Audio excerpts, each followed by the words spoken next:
Everyone's been hyping the Rivian R2 for its price, its size, and whether it's going to come with some crazy new camping feature. But there's one upgrade hiding inside this SUV that almost no one is talking about, and it fixes Rivian's single biggest weakness currently in the R1S and R1T. It's not a high voltage architecture, it's not a flashy new feature, and it won't grab headlines like 10-minute charging. But for owners, it could be the difference between a frustrating road trip and one completely void of anxiety. So let's get into what Rivian quietly changed, why it matters, and how this hidden upgrade can make the Rivian R2 their most impressive vehicle yet. Don't get me wrong, the Rivian R1S and R1T are awesome.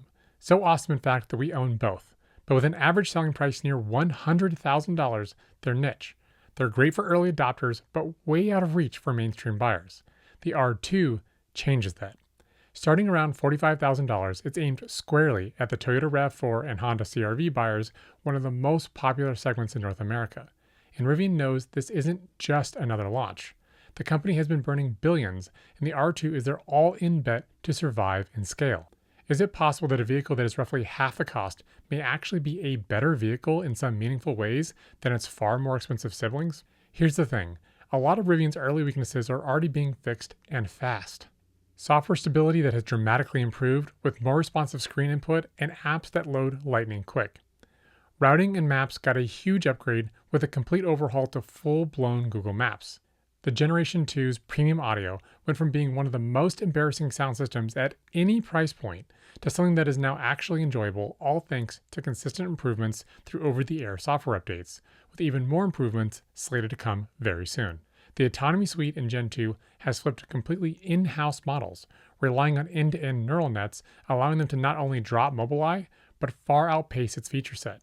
And starting with the 2026 model year, every new Rivian comes with a native NACS port, making use of Tesla superchargers and adapter-free experience. This is a huge trajectory of improvement, all over just the past 12 months or so. It's more clear than ever that Rivian is both listening to customer feedback and providing massive, tangible improvements to the ownership experience, primarily driven by over-the-air software updates. These are just some of the examples that highlight the power of both a software-defined vehicle and one that is run by a tech company who just happens to build awesome cars. But as great as all this progress is, there's one thing Rivian can't fundamentally change in the R1S or R1T, and that is the vehicle's thermals. For all the things that Rivian has gotten right, or has since corrected in its vehicles, thermals have continued to be a sore spot, and frankly, that's for good reason. The R1S and R1T were designed with insufficient thermal capability to heat or cool the battery as well as the cabin, and it's based on the hardware decisions made when these vehicles were first on the drawing board.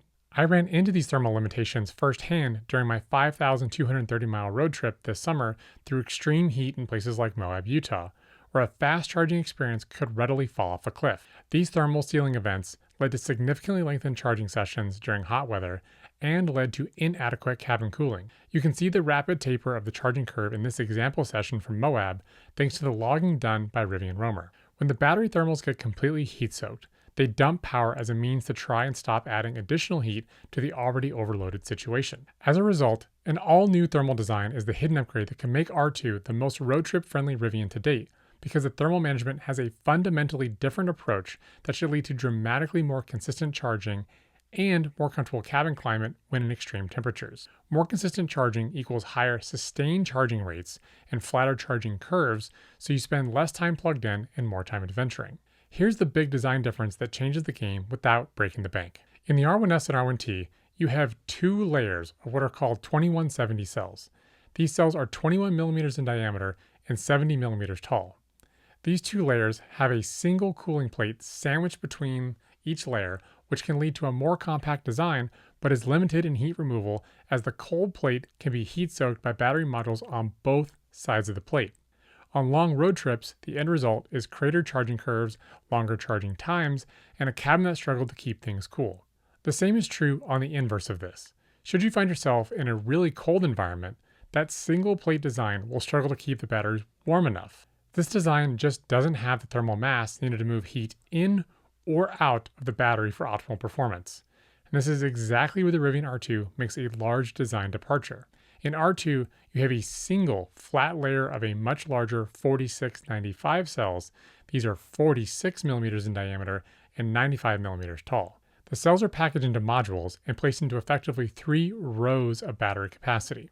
With this newer design, Rivian has opted to use a ribbon cooling that snakes around the modules instead of a single plate between 2 layers of cells as we see in existing R1 vehicles.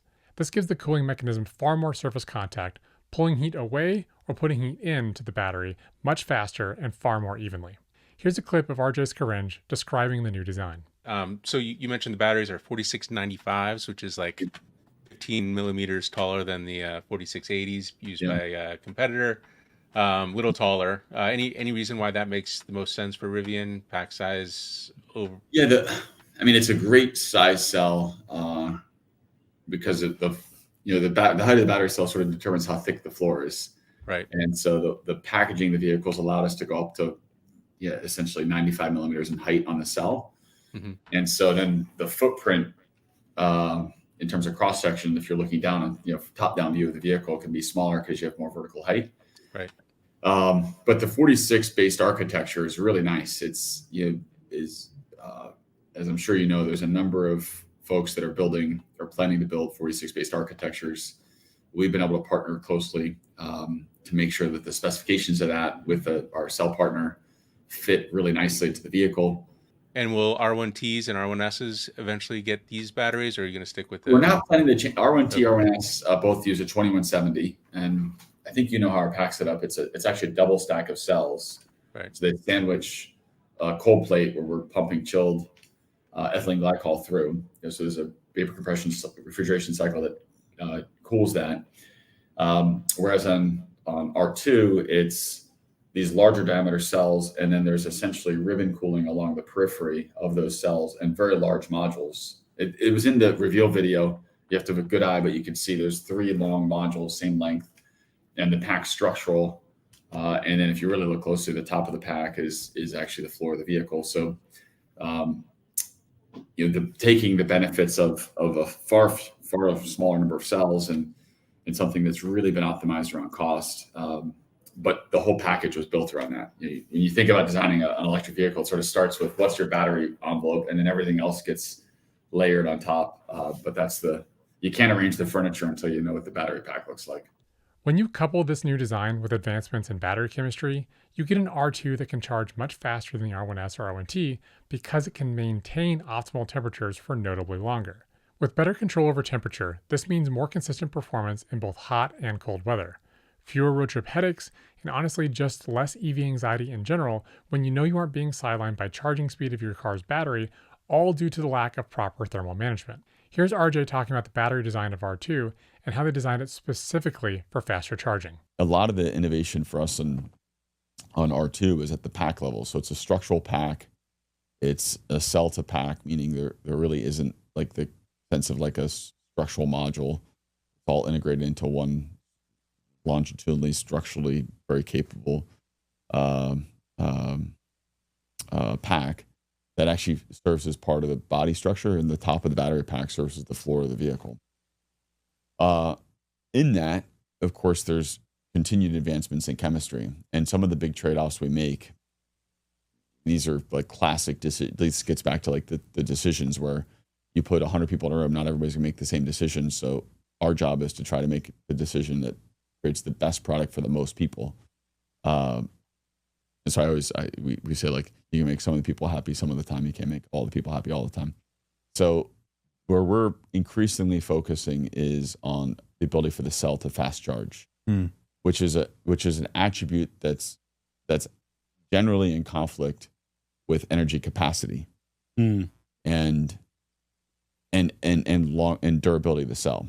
You can fast charge, like we can fast charge really quickly, but you kill like the durability of the cell, and you see it like over the course of, let's say 1,000 charge cycles, you could lose 20-25% of the original capacity of the cell. So those are the like big trade-offs for fast charging specifically. And and as you're saying, you kill the density, right? It's this like balance between fast charging or having really good energy density to get range. And so we try to find the right balance on those, but we're increasingly focusing on fast charging without losing energy density as we've known it thus far. So not a step backwards in energy density, but in terms of like thinking about new chemistries and and how we can use things like silicon in the anode and some of these big evolutions or big refinements that are happening in the chemistry, dialing and targeting those towards fast charge.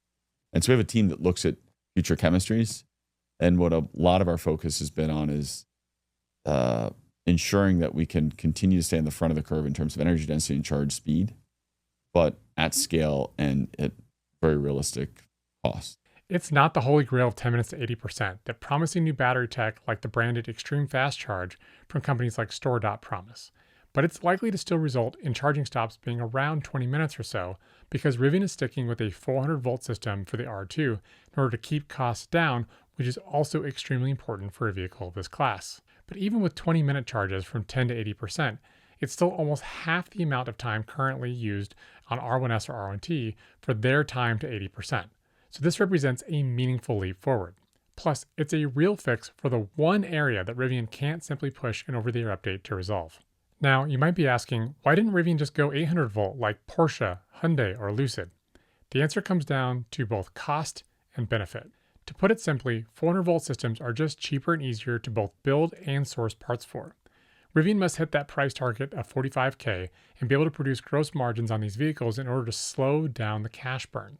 And while the Rivian branded Adventure Network for fast charging is ready for 800 volt vehicles, that will be more important for existing high voltage vehicles from other companies, as well as future vehicles from Rivian, such as the R3 and beyond. In an EV market facing real, tangible headwinds, Rivian made the smart call here. Fix the pain point that owners actually feel today without chasing specs that drive up cost for a vehicle delivered in 2026, all just to shave a few more minutes off each fast charging session. Instead, Rivian will be able to actually deliver on both cost and ultra-reliable fast charging sessions, two things that new EV owners are most concerned about. Here's why this matters for people cross-shopping a RAV4 or CR-V, aka the bulk of the market who's looking to buy a midsize SUV. A RAV4 at 30 miles per gallon burns approximately $10,000 in gas over 5 years. Compare that to an R2 that only costs about $3,500 over the same period when primarily charging at home. That's nearly $7,000 in fuel savings alone. And when you add in the fact that the Rivian R2 has no oil changes, no transmission issues, and no exhaust system, the savings climb. Now combine that experience with faster charging, more consistent thermals, and adapter-free access to Tesla's supercharger network, and you have an all-electric midsize SUV that is nearly as easy to road trip with and is drastically cheaper to actually own in day-to-day use. For the first time ever, Rivian will have a quote normal SUV priced like a RAV4 or CR-V, is cheaper to own and nicer to take on road trips thanks to all the other technology on board. That's the tipping point that EVs have been waiting for. The main point here is that the Rivian R2 isn't just a smaller Rivian. It's an incredibly capable SUV priced for the mainstream. It's an EV that charges faster and more consistently than the highly awarded and much beloved Rivian R1S or R1T. It's cheaper to actually own than a gas RAV4 or CR-V, and it's built on a smarter battery pack design that finally fixes Rivian's biggest weakness, thermals. It's not the 800 volt revolution some people had hoped for, but it is the hidden upgrade no one's talking about that can make the R2 the Rivian you most want to actually own. If you enjoyed this video about the Rivian R2 battery, be sure to hit like, subscribe, and the notification bell because one of my next videos will be breaking down some of the big technological jumps that R3 and beyond will see that could be peak Rivian engineering at its best. So what do you think? Is smarter cooling at this price point enough to win over gas buyers? Or does Rivian still need a breakthrough to hit mainstream? Drop your thoughts in the comments down below. And if you want more no BS updates on Rivian, EVs, and the future of autonomy, go ahead and sign up for my free weekly Rivian Recap newsletter here. Or if you're looking for something else to watch, here's a video that YouTube thinks you might like. Until next time, stay curious.